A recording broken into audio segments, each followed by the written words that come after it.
It was a cold day in eastern Oregon. It was dry, really windy. I was suffering from some type of mental illness, as my mother put it.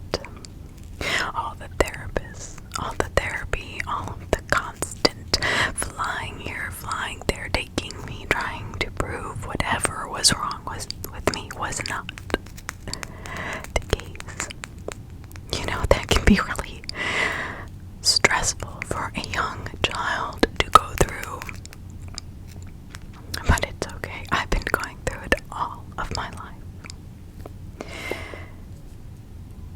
I never thought about anybody else not going through it.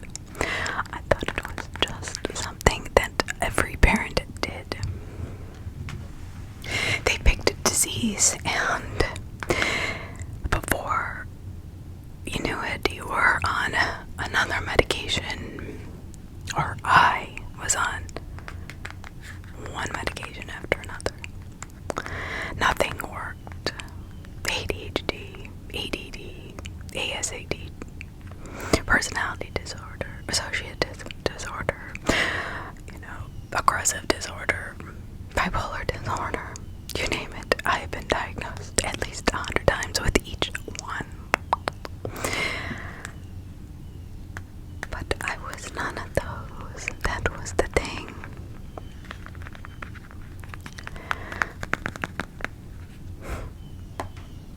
Looking back now, I just can recount living in Oregon, walking through the woods,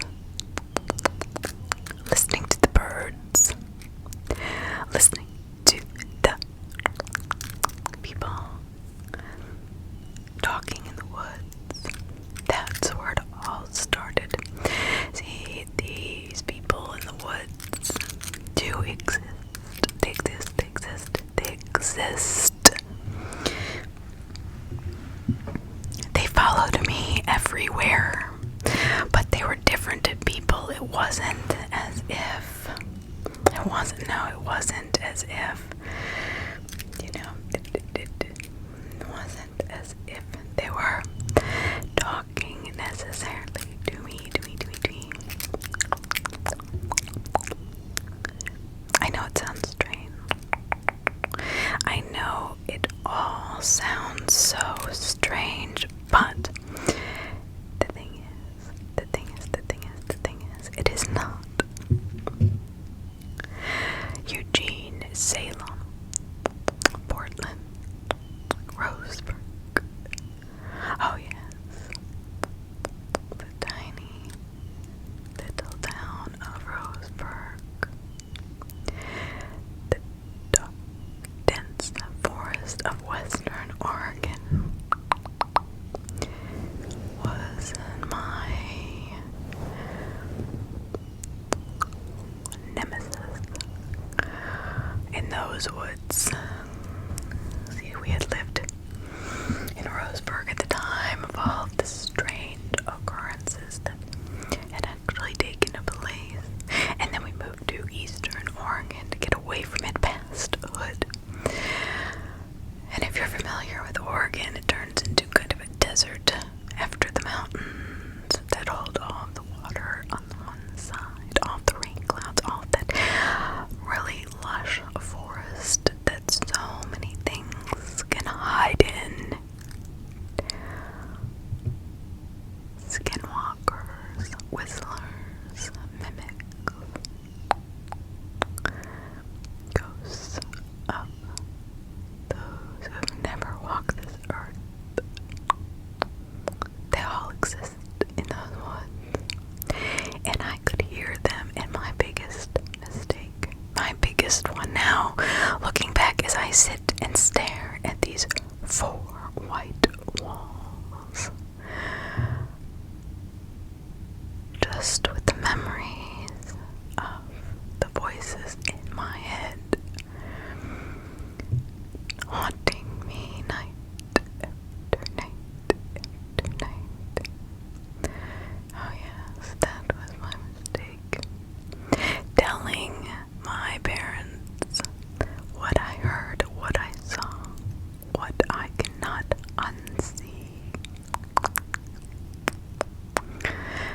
Their arms, their hands, their voices changing in front of me like the wind blows through the trees. These people, or whatever they were just change into my mother, my father, my brother, my brother's kids, whoever I knew, my cousins, my aunts, my uncles, me even, to the point of where I didn't know who I was, if I was them or they were me.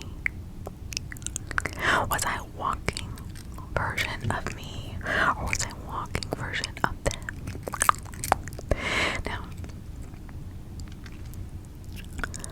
everybody thought I was crazy when I was little, and I had been on every medication in the world, like I was saying before, but nothing helped. And what are you going to do with somebody like that? What are you going to do with somebody who scratches at the walls and carves odd things, odd symbols, Celtic symbols, into the walls with their nails, tearing the nail bed off of the finger as she carves? Yes, that was me, but it wasn't me, I promise. I don't know who it was. It was like I was taken over by these voices. I didn't know what to do. I would just tap, tap, tap, tap, tap, tap, until I could no longer take it anymore. No, I couldn't. I had to let out whatever it is they wanted. It's like I was telling their story for them. I was reaching out. Sometimes my messages came out good or bad, but the thing is, they were not of my own. They were not mine to tell. They were the whispers in the wind. They were the trees that blew into my ears. Well, that is how I got there, here, wherever I am. Because my parents couldn't take the scratching anymore. After all of the doctor's visits, all of the medications, all of the therapists, hundreds of them, they loved me, I knew it, but they were afraid I was going to kill them. I don't know how they would ever think that, knowing how much I loved them. But I guess it was my last message that really threw them for a loop. They'd read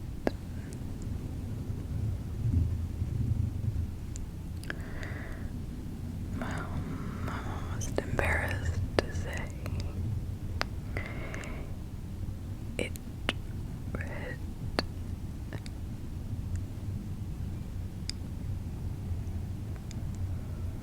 kill them or they will kill you now. Now my parents, I don't think they were ever cruel, but I didn't know any better. I was only 11, I think. I don't know, I never had a birthday. Never celebrated anything. Never saw a Christmas tree, actually, until I came here. It's where I've been the rest of my existence since they brought me. They left, and I've never seen them again. Or maybe, no, I don't think I killed them. I so cloudy in my mind, going to the kitchen that night and grabbing the drawer handle, the wooden drawer that slid out so nicely and revealed 6 perfectly sharpened knives that were about 8 to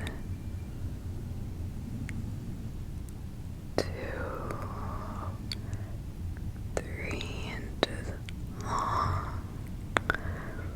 Yes, I think I grabbed one of each of 3 other one, because there was 6 and that was an even number. I did not like even numbers, so I grabbed a prime number. I grabbed 3, the biggest pair, the medium one for Mama Bear, and then the smallest one for Baby Bear. But it didn't feel like me. I loved my family. I loved them. I don't know where that voice comes. I don't know where those thoughts come from. I don't even know if they're real.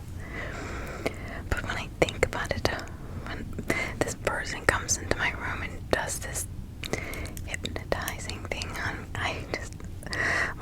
my brain just hurts so bad. And I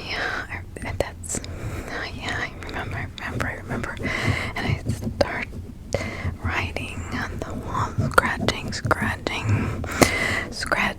kill them, evil, kill me, they will kill me. I thought that they were gonna kill me. That's what I thought.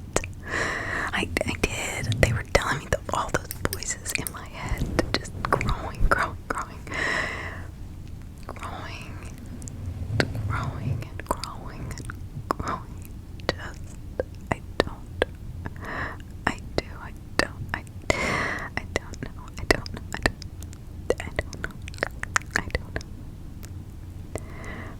I closed that door. So my memory says, part of my memory. I closed that wooden door. It slid, perfectly. Those wooden drawers close so quietly, without a sound. In my socks, I turn around, and I have the 3 knives in my hands, and all I can hear and see are these black figures all around me. They're leading me away, pushing me. They're pushing me. I can feel them on top of me, in me, crawling in my ears and my brain. They were like worms in my brain. They were hurting, telling me to kill my family. I don't know if I can do it. And then I heard this loud screeching sound, and I just had to get rid of it. It hurt so bad as I raised the knife, walking over to my father as he lay there sleeping. I just plunged the knife as deep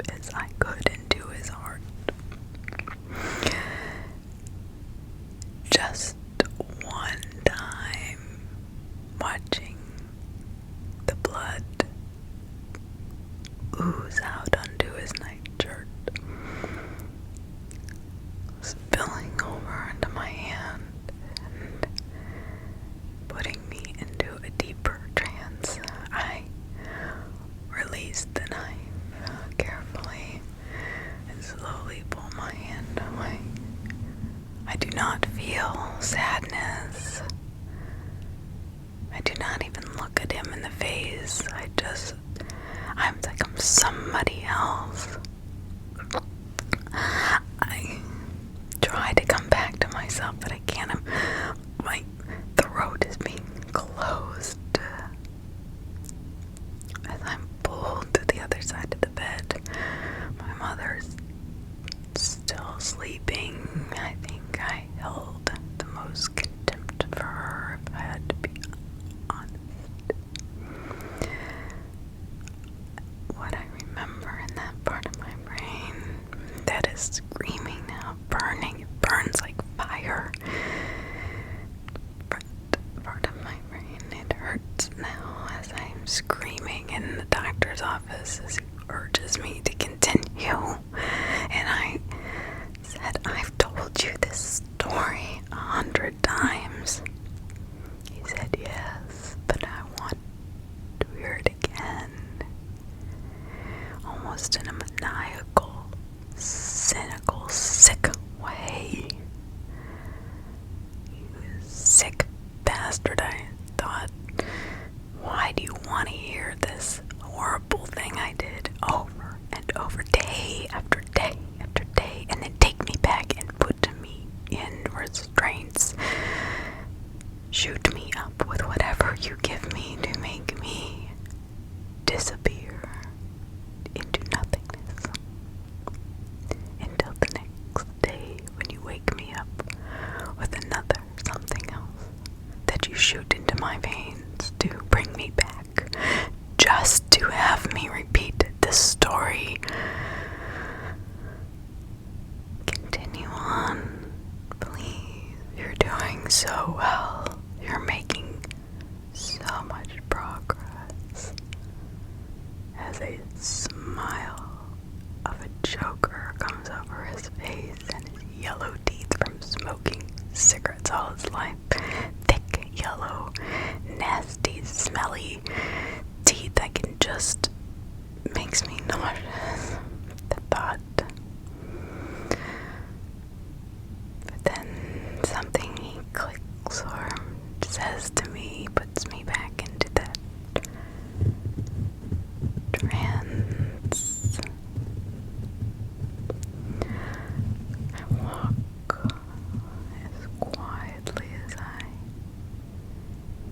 like I'm floating to the other side of the bed where my mother sleeps soundly with my dad, now completely red with blood, dripping down into the bed linens, the mattress. I can see it making a formation. It's actually quite beautiful, the design it's making. Then I go to my mother's, whose chest is still going up and down, breathing life. And I take the second one, the second knife, number 2. And I think of all the times she's locked me in that room with those things. And I get more angry. I feel so much rage. I feel so much hatred. I feel so much resentment. It just comes boiling out. I don't even know where it comes from. But why would you lock me in that room with all those horrible things coming at me? And that's when I would start scratching at the walls, begging to be let out, tearing my nails out from my own fingers. She would just laugh and laugh. I could hear her sick, hysterical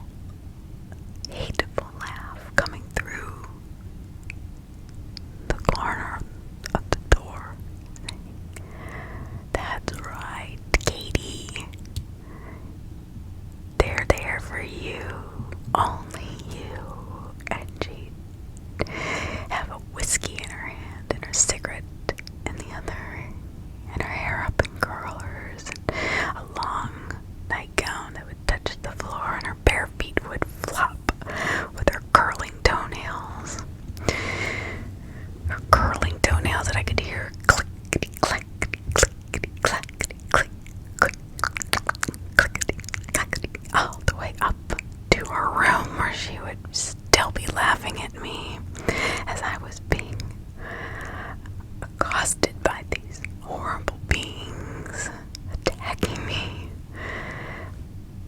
I was crouched in a corner with the chains around me, with the cage around me, just in case I got out. I would still have to go through that damn door, the big wooden lock board on the side, outside.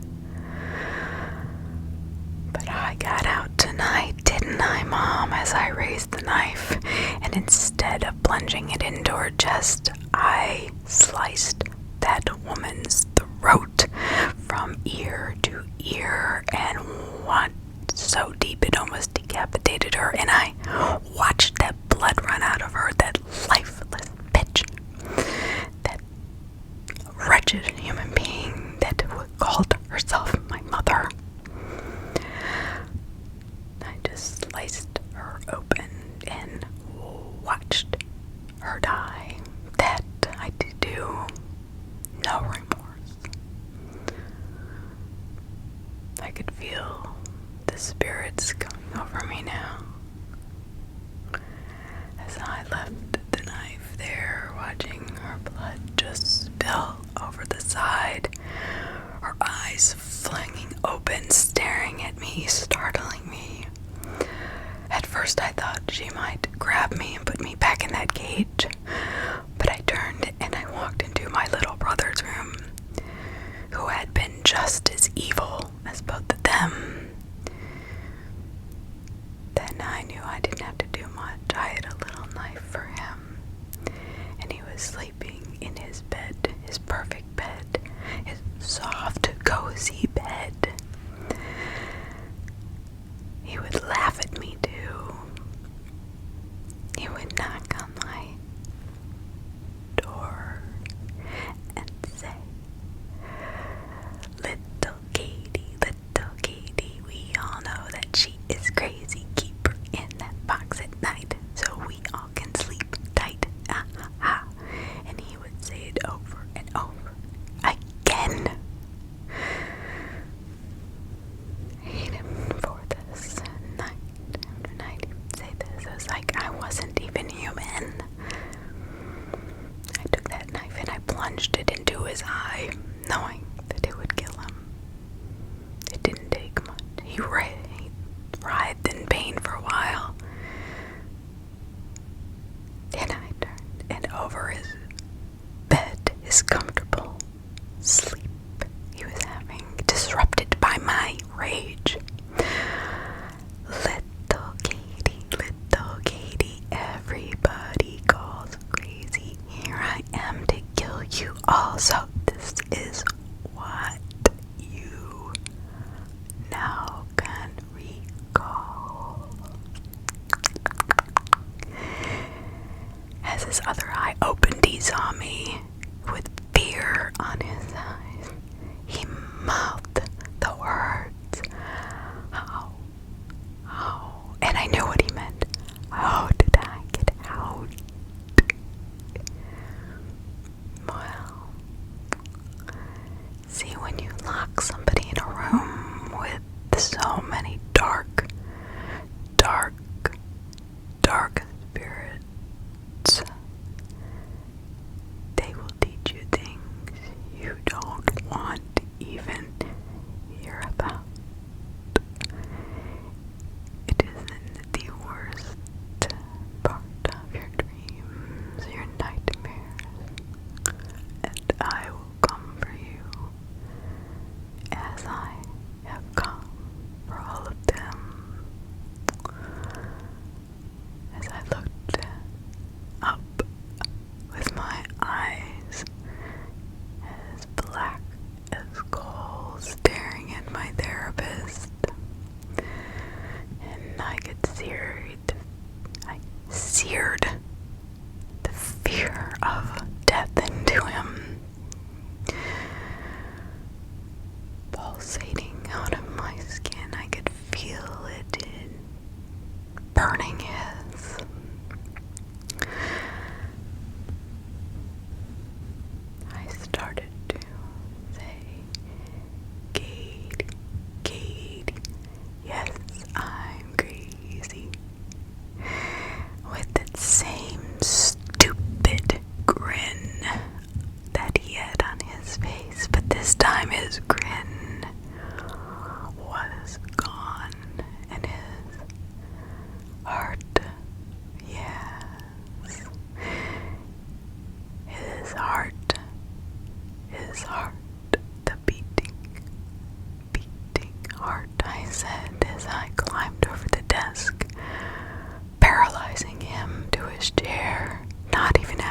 nudge him.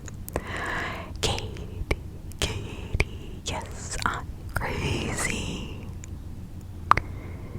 As I climbed over my knees, now right in front of him in my long white gown. So perfect, so white.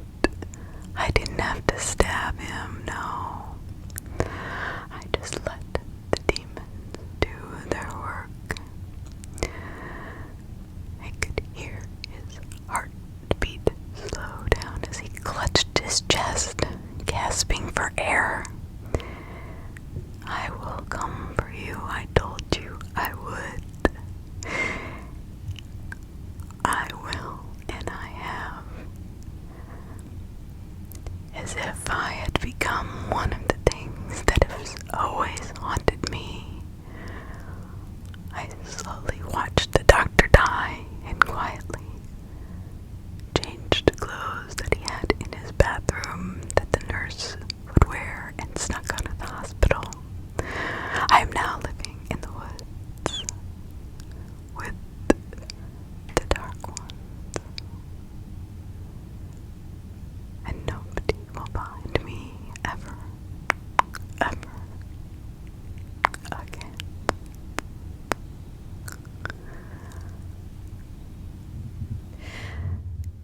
Story number,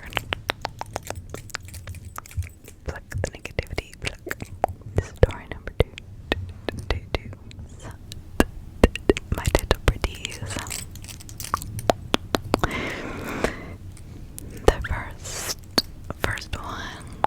The first story was an anonymous writer. We'll just call her the fairy. And not the good kind of fairy either. So this second one is from Reddit as well on r/nosleep. My little fairies. My little furries. My little. So, I mean, you don't think I would forget to do a light film, and my pink wig came in. I'm so excited. And I was wearing a green shirt, and I just happen to love these two colors together. It just reminds me of like cotton candy, or I don't know, just some kind of candy. And I just get JRHEVillinc and see JRHEVillinc. Anyway, I want to give credit where credit is due. So I have just been researching the scariest stories because I love to listen to ASMR on Reddit stories. I search and search and search. Say that again, Jodi, 25 times. I search for these stories, and I hope that you like them too. And from the feedback that I've gotten, you really are enjoying the Reddit stories. And it's sometimes fun because they're nice to go to sleep to, but I like to be scared too. Or scary stories. And remember to send your stories so I can read them. I need enough to read. I'd like to do an hour or two of reading all of your experiences, scary stories, bearing them. I don't care. I haven't gotten any, so remember, it's Alltruecrimeasmr@gmail.com. And you don't have to type it out. If you have got nice handwriting and I can read your handwriting, then please send it. It doesn't have to be perfect. So, don't worry. I don't think so. It's been read a couple times. So I'm just gonna leave the link, give them a shout out. Anytime I tell you that the person, wrote this, please go on their page, give them some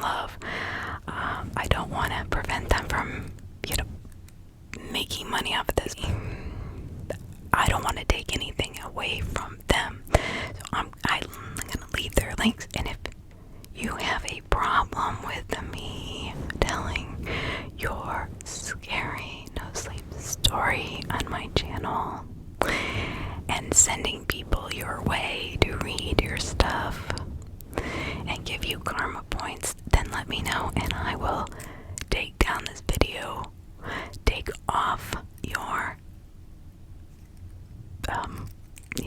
your section of your writing and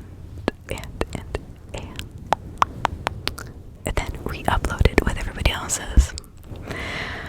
But like say I write something, obviously I'm not gonna put that I wrote it, just assume that I have if I don't put an author. I like to write my own stuff, so, and I will just sometimes get inspired and boom, it'll just be in my head. Alright, enough chitter chatter for me. The first parents by you/JRHEVillinc, written 4 years ago, and a link in the comments, I believe is link in the comments. Oh, Mom, don't worry about it. It's just a splash. She won't care. Whipping the cloth off the table and holding it over her arm. No, honey, I want everything to be perfect, she says. So apparently the sister or brother or some family members coming to visit, or her mother or something. She runs a finger over the table to make sure the stain has not gone down to the wood. She deserves a real family meal, something nice. She does not want to come home to a war zone. Oh, war zone. Good choice of words, mutters my brother with a smirk. Mom shoots him a look, then turns to me.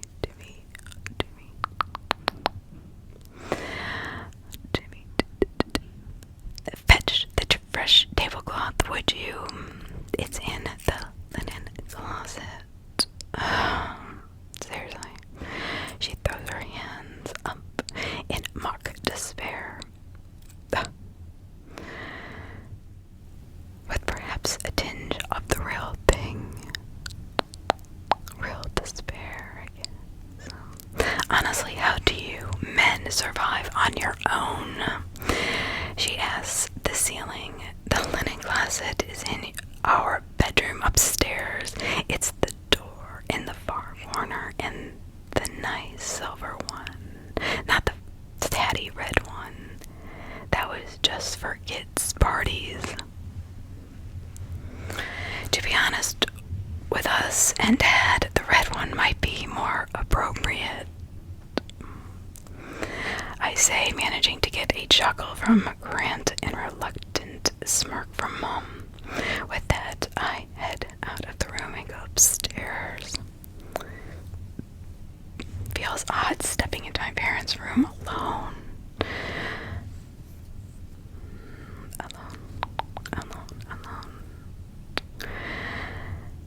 To being a kid when I would get told off for sneaking in while they were not around. This is a different house to back then, of course, but the feeling is the same.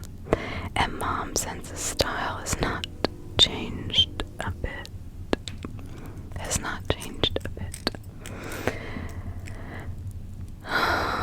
But the feeling is just the same. I don't know if it's good or bad. Doesn't sound very good. Everything is silver, white, or light blue, and anything that can have a frill on it has exactly one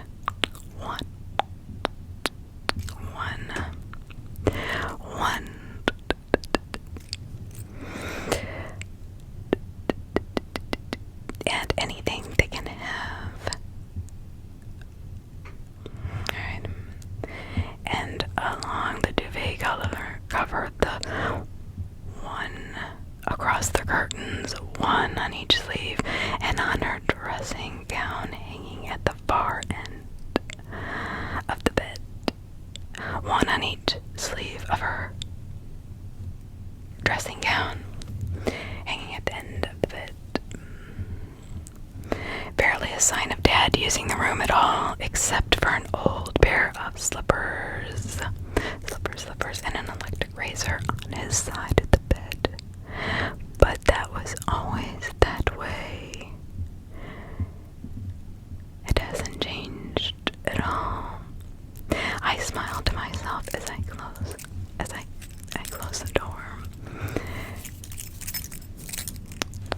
That might be too much. I don't know. That might be too little. Okay. So.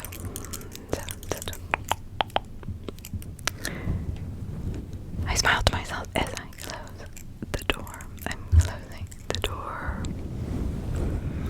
Yes, I'm closing the door. But when I do, something catches my eye, and I turn. I see two figures sharing a chair in the corner of the room, staring at me with glassy eyes. Oh shit! I cry out. Two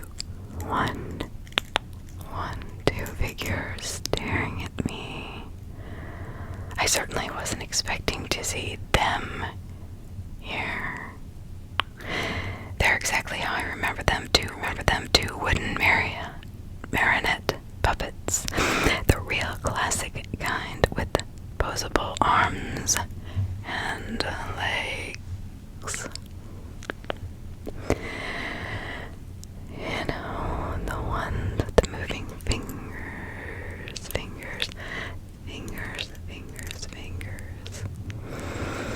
And the toes. And the flapping jaws. Everything except the strings, really, which have never been attached for as long as I can recall. Perhaps their paint is peeling a little more than the first time I saw them, and their wooden faces have been sun-bleached. The color of bone.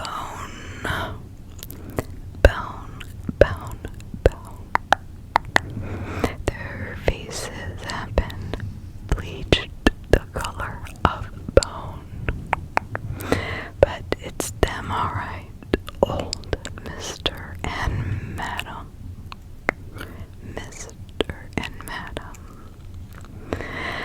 Mr. is the taller of the puppets, his head extending upwards with a solid black top hat, and his body painted black to look like he's wearing a suit. The effect is completed with a real fabric tie fastened around his thin, tiny neck,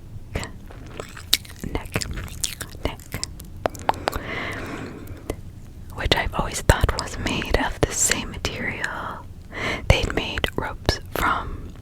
He reminds me of those villains in black and white films who fasten women to train tracks. Although when I was growing up, I thought it was the other way around. I thought the evil film villains were all based on Mr. Interesting. As a child, I preferred Madam, but seeing her again as an adult, somehow she becomes the worst of the two. Perhaps it's the wooden curls of her hair, which from certain angles took on the shape of little horns or something that looked like them. More likely it's down to the way her colors have aged. Now the rosy blush of her cheeks seem more like a sunken pallor, and the stains on her fabric apron, which never seemed to my child's eye like anything other than the result of baking a cake, now seem filthy and used like an old surgical gown. Both of the puppets are about 3 feet tall. That is a very tall marionette doll. A very tall marionette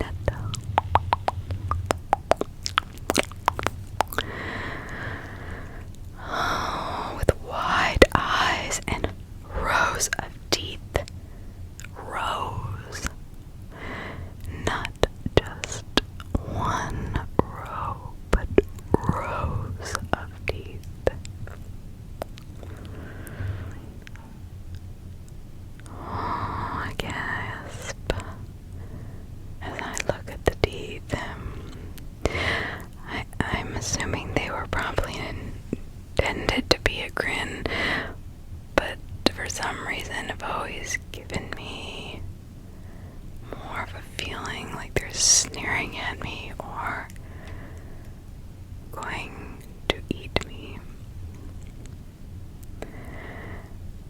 Between them, they take up the entire chair, which is huge. It could fit 2 people, but instead these dolls always are there. And they're looking right at me. "Grant," I shout, "you have got to come and see this." "I'm busy," my brother replies. "I'm serious, get up here." He's too far away from me to hear the beleaguered sigh that I know he lets out, but a few seconds later I do hear him thumping up the stairs. He's never been one for moving around quietly. Quietly. "What?" Grant demands, poking his head around the door. I just point and he follows with his eyes. The moment he sees Mr. and Madam, his mouth falls open, and his eyebrows disappear beneath his drooping fringe. "No way," he breathes. "Your first parents," I say with a nod.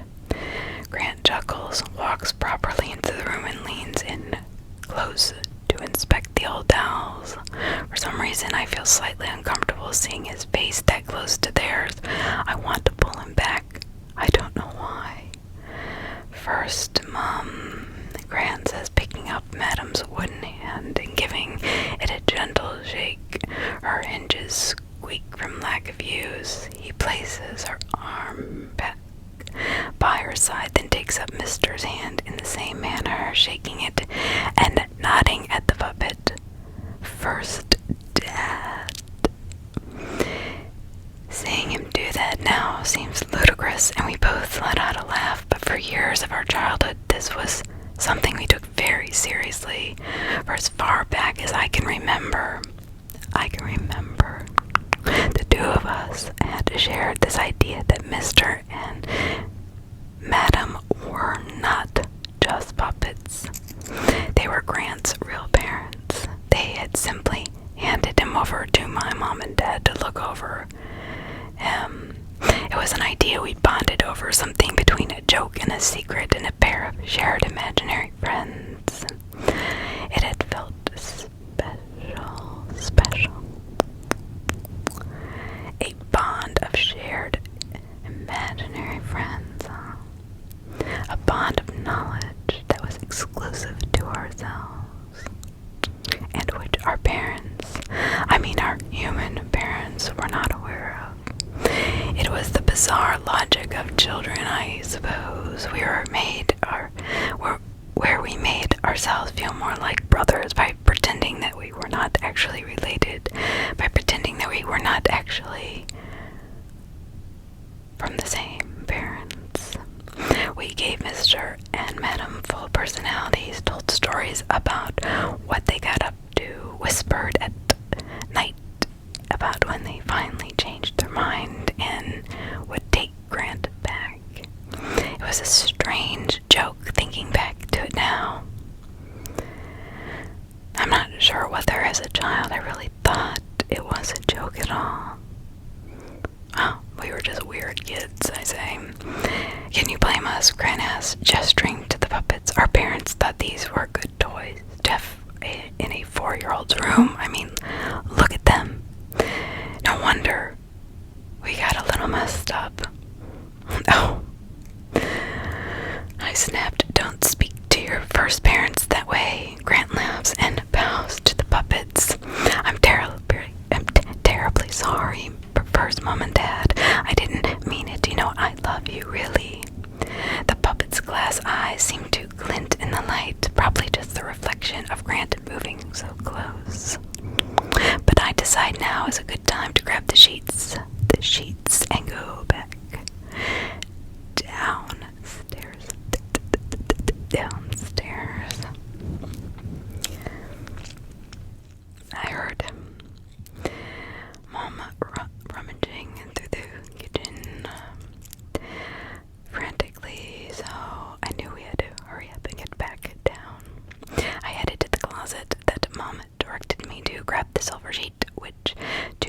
surprise as a white frill along the edge and closed the door again.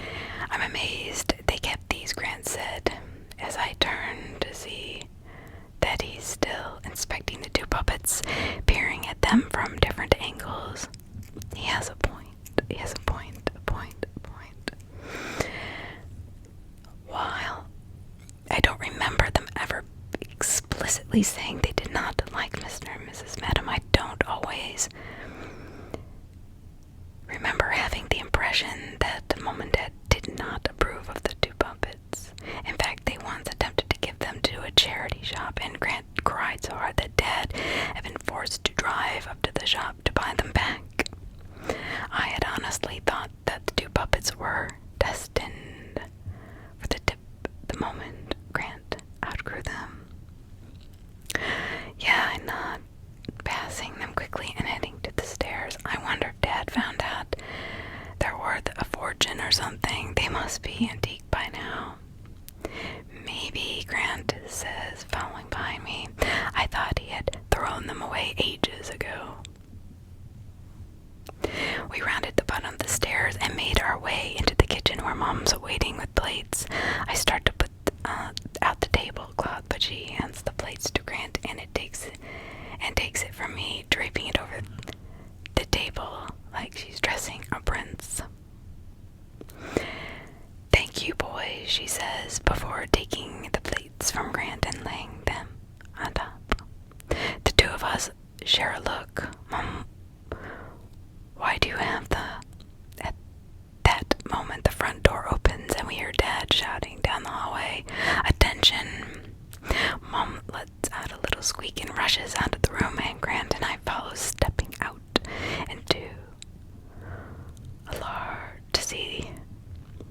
into the cold. Flanked by the large frame of our dad is Sasha, who is currently being smothered by a dozen hugs, kisses, and concerned questions from Mom. Sasha takes them with good grace. She's used to it after all. This happens every time she gets home on leave. Did you have a nice flight? Was the airport busy? Oh, when's the last time you ate? You look like a little stick. Are they even feeding you over there? Do you get proper food? I've heard they eat bugs. Are you? Sasha kisses Mom on the cheek and then lovingly disengages herself from the embrace. Mom, I'm fine, I promise. The flight was good and I've not had to eat any insects. Don't worry. Mom smiles at her, clearly relieved to have the whole family in one place. I'm just pleased you're safe, she says. Come in. Come in.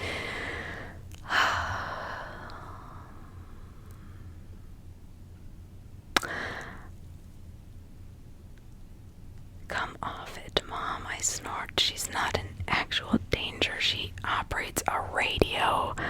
I have got to close her to the front line, playing Call of Duty. You're right, Sasha says with a solemn nod, and if you ever need somewhere to hide from those preschoolers, you can come join us on the ship where it's safe off the coast of Syria.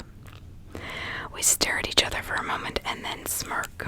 Joking aside, it's nice to see her again, and she makes the rounds, giving each of us a hug before we all head into the kitchen, For a few seconds, Sasha is filling us in on all of her most recent tour. The life-changing camaraderie aboard her ship, the comical stupidity of high command, the long hours of nothingness broken by bursts of intensity. She tells us a story of when her ship came across several rafts full of refugees, which Dad somehow turns very casually to his recent fishing voyage. I don't know how dads can do that, but my dad does the same thing. I'm telling him a serious story about something that happened to me, and he'll be like, oh, I was at the bank today. Okay. Okay.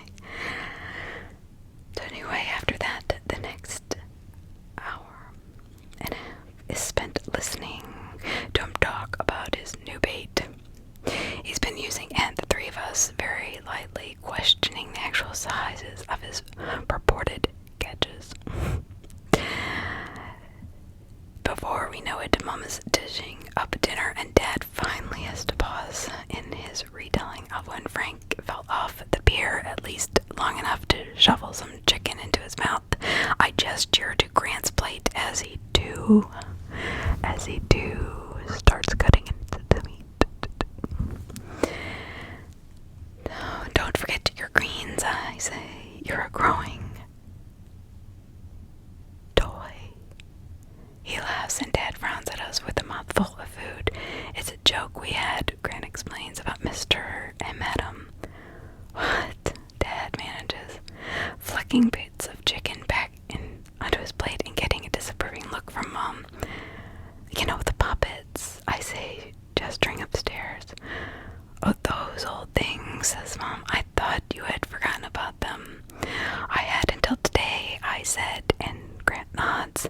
"But we always had this idea, sort of like a game where Grant was a puppet kid and you two had adopted, and before you had me, then at some point he was going to turn back into a proper puppet and they would all go off together. I guess like a reverse Pinocchio." Mom focuses on cutting her carrots very neatly. "It doesn't sound like a particularly entertaining game to me," she says, evidently unimpressed. No, it was quite creative," Grant says. "We made up all sorts of things about them. We did voices for them, really creaky ones. I add, kind of grating, like scraping two bits of wood together. We decided where we were going to live when I finally turned back into a puppet and they took me away. A little schoolhouse in the forest. What they liked and what they didn't like. They loved Grant. Well, obviously he was their kid, but they were obsessed with him growing. Always asking how tall he was now, and they wanted to see his old baby teeth when they fell out and things, and they did not like animals." Sasha joins in. "I think that was why none of us ever asked to have pets. We thought Mr. and Madam might, I don't know, do something bad to them." "I forgot about that," says Grant. "Probably because it was so ingrained in you," I smirked, then nudged Grant several times. "Get it? Ingrained. Would." He's trying to be funny, apparently. "I don't know what you're getting in on it for, Sasha." Mom butts in. "We've moved house before we had to. We would not have even seen those dolls." The three of us share a look. "No, I definitely remember them," says Sasha. "Mr. had a wooden top hat with a little tie, a big duty snarl." She's got a smile, corrects Grant. "Not a snarl." "Fine, whatever. Big teeth is what I mean," Sasha continues, "and Madam had her apron and the pointy hair that they must have been around. I can picture them now." "They were probably just described to you, dear," Mom says, in a manner that suggests the conversation is over. When Mom ends a conversation, it is over. So, they were probably just in your imaginations, all of that folklore stuff. Unfortunately for her, that tone has not worked on us since we all moved out and became adults, and Grant shakes his head as I lean in. "Sorry, Mom, but you're wrong," I say. "They were definitely with us in the second house. I remember them telling me, 'You've got that one now.' They called Sasha that one. You do not need Grant anymore. They were angry because you had kept him too long, and it was Sasha's birth that started them thinking that way." "We had plenty of photos of the second house," Mom explains patiently. "Albums full of them. I like to get them out to look at sometimes, and I can promise you not one of them has those awful dolls in them. If we still had the dolls in that house, how is it they are not in a single photo?" "No pictures," I shout, out in unison with Grant, and then we both burst out laughing. Sasha chuckles, but Dad furrows his brow in confusion, and Mom looked at us like we belonged in a padded cell. Grant waves his hand as we catch our breath. "They hated people taking pictures of them," he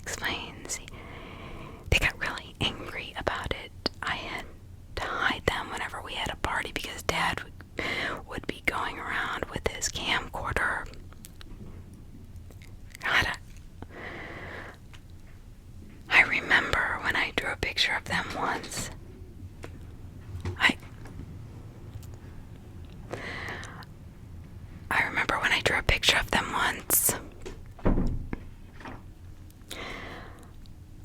I say as the memories flood back, I had such horrible nightmares. Afterwards, they were both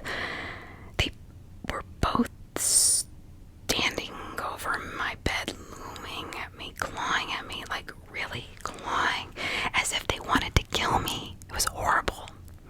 Grant turns to me, a little surprised. I remember that, he says. Now it's my turn for the padded cell stare. What are you talking about, you dumped what? How can... Language. Sorry, Mom. How can you remember a nightmare I had? Grant shrugs. I don't know, he says, as if it's no big deal. But I can remember the picture you did. Because I thought it was really good. I was jealous of it, actually, and I was wanting to try drawing then myself. I don't know why I never had done that before. But Mr. and Madam were not happy about it at all.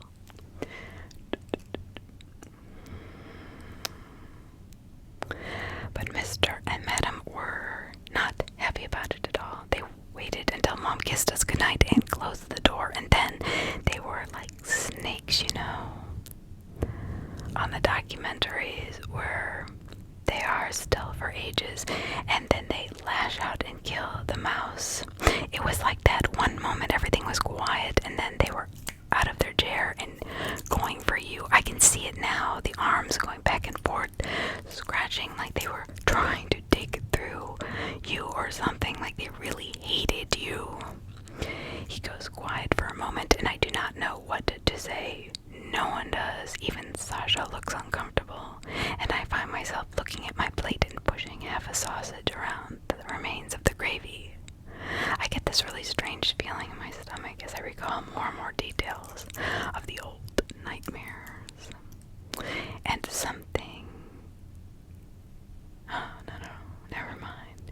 Everything Grant says seems to match up with how I remember it. This is making no sense to me. Then Mom jumps in. Well,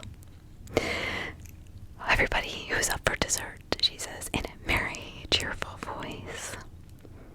And I remember you screaming, Grant says flatly. Mom's smile drops and I turn to my brother while my stomach twists itself into a knot. What? I asked. I can hear it, how scared you were, how much it hurt. It's the worst I'd ever heard you cry. I remember feeling so guilty because I did not do anything to stop them. I didn't say a word, just let it happen. I was too scared of them, but it's the whatever to try. Grant, it wasn't real, Sasha said, patting his hand. It was just a nightmare I had, although I hear the unintended question in my voice. Mom suddenly jumps up and starts clearing the plates away. Normally, we would have offered to help, but for some reason, everyone just lets her get on with it. I will get dessert then, she says to herself, nodding. You did used to scratch yourself. Something terrible, mind, says Dad, looking at me with a thoughtful expression under his bushy gray brows. These night terrors you had, they went back as long as I can remember, even when you were still in your cot. You did it in your sleep, scratching yourself, and I think you must have woken yourself up from the pain of it, and it's no wonder you made a real mess of yourself at times. We were going to take you to a doctor about it, except you eventually stopped on your own. You grew out of it, I'd imagine. I shifted my seat. Now that I think back, now that I really try, I can actually remember the puppets attacking me several times. Sometimes it's so blurry, but it's getting clearer. Sometimes a quick scratch on the arm when no one was looking. No one was looking. Scratch, scratch, scratch. Scratch, scratch, scratch. I just grew quiet and was thinking to myself,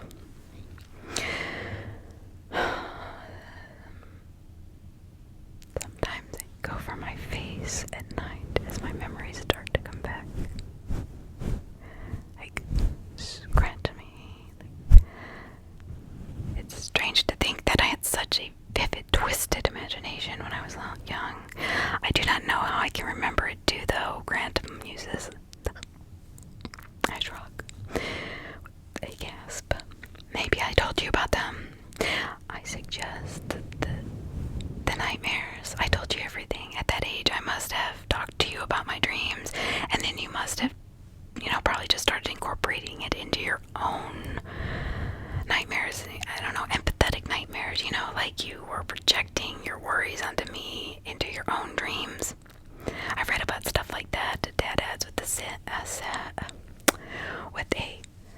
sage nod in the paper. Grant does not seem convinced, but I can remember them attacking you in the gut, he says, reaching and plucking, and tugging at your skin, while you wailed and cried with your red, scrunched face. How can I remember that? You could not have told me about it back then. You couldn't even talk. I'm starting to wish you couldn't talk, Sasha says, and Dad laughs. So do I, although I don't really find this funny. Grant looks like he's about to respond, but at that moment, Mom bustles back in and places a heaping portion of cake in front of us. God, Mary, are you trying to kill me? Dad asks, staring at the giant slice of drizzled in cream and cherry sauce. I have a heart attack after all this. I'd be careful, Dad, Sasha chimes in. She's going to bump you off and marry our puppet dad. Oh, hush about that now, Mom says, setting down the last of the plates. This is all getting so silly. Duly reprimanded, we dropped the subject of the puppets and quietly started eating our cake. We break the silence by telling Mom how great it tastes. Like always, it really does. And then Dad goes back to telling us about his fishing trips that we've heard 1,000,000 times. It really was a nice house, Sasha says after a while, a wistful look on her face. The first one, I mean, or my first one. I think that's the kind of house I'd like to live in when I have my own kids. Come along to the preschool, I say. There's plenty we would not miss. And it had a lovely garden, Mom adds, ignoring me with that wooden terrace overlooking the pond. Oh, I have to get the photo albums. We can all look through them before any of us can respond. She's out of her seat and bustling up the stairs. Well, Grant says, I guess we're looking at the photo albums then. I'll get more wine, Dad grumbles, heading to the kitchen where we hear a cork pop and several glasses being filled with very generous helpings of wine. The look we share makes it very clear we are all familiar with where this is going. So which is happening first? I ask Grant and Sasha. Is Mom going to well up about how we are all beautiful babies, or is Dad going to complain about how they don't make good wine in this country? Definitely a 5 on Dad, says Grant. Sasha, I asked. She looked over as if she's only just seen me. Sorry, she says, I was miles away there. It's just, I was definitely there at the time. The same time that those puppets, wasn't I? I can remember playing with them, but also being frightened of them and of that grating voice they had, or I suppose the voice you two had. Thank Grant for that one, I say, smirking. Can you still do it now? Grant looks nonplussed. I don't remember ever doing the voice, he said. I thought you were the one who did it. I frown.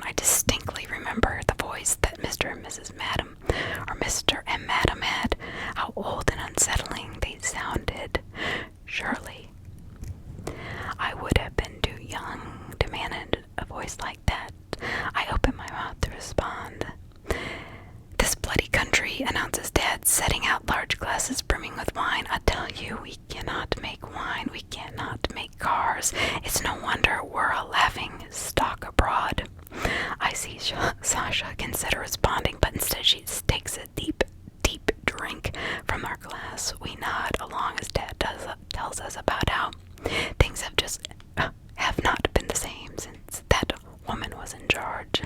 The three of us pretend to know enough about Thatcher to have an opinion and engage in what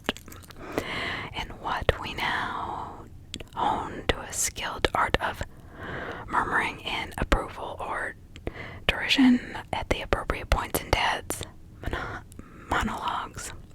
Not that I've ever anything against women in charge, of course, he assures us. There's plenty that would be better than the men we have got now. No doubt about it.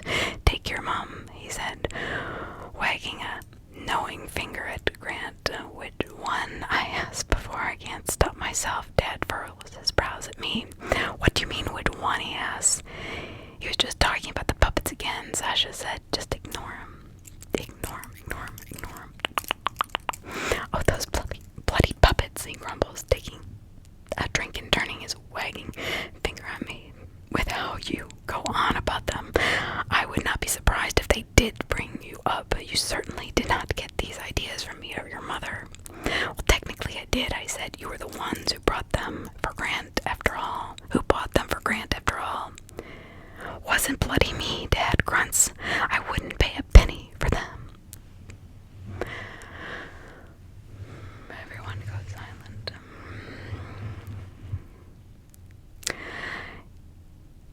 If Grant would have let us, I would have paid people to take them away. Ugly, bloody things have traumatized you all from what I can work out. Your mother had nightmares about them. I do not mind telling you, and I cannot blame her. Sinister is what they were. Just damn sinister. Seriously, Dad, Grant says, if you hate them so much, why do you have them in your room? Dad blinks. What do you mean? Yeah, that's a good point. I join in. Why have them up in your room? Why did you bring them here in the first place and then have them staring at your bed? Are you not a little old to be playing with dolls, Dad? There's a long pause as Dad eventually tries to work. If the two of us are playing some kind of sick joke or trick on him, or just being strange. Kids, he says suddenly, we left those blasted things in our first house. We haven't seen them in 20 years. The three of us smirk, Sasha rolling her eyes, but as Dad continues to stare at us with that sincere, confused expression, our smiles begin to falter. That's Grant starts. Dad, I saw as we all turned to the stairs, peering at the dark room above, which has been silent for a very long time. Mom, I called out. We wait, but there's no response, except a distant creaking of floorboards. Grant pushes back his chair and approaches the doorway, leaving his one foot just slightly behind the chair, leaning his head into the hallway. He walks over and looks, and he calls beyond. He shouts louder now, Mom! And a voice replies from our parents' room, Yes, dear. A wooden, grating voice. I know that one was very long, but it was very good.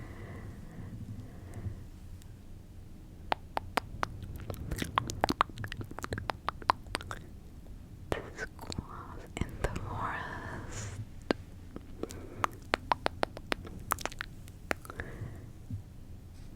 How long is this one? Because I cannot do.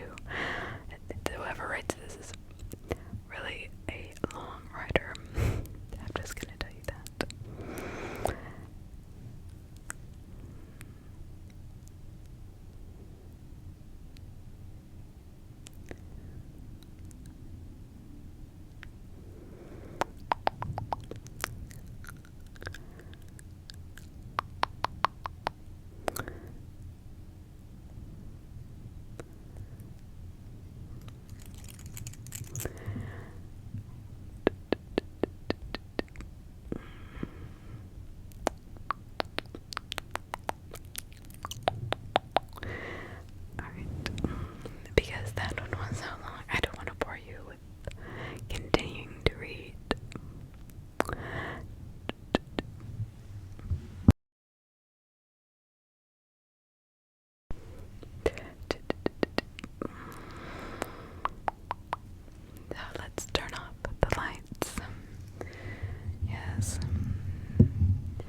So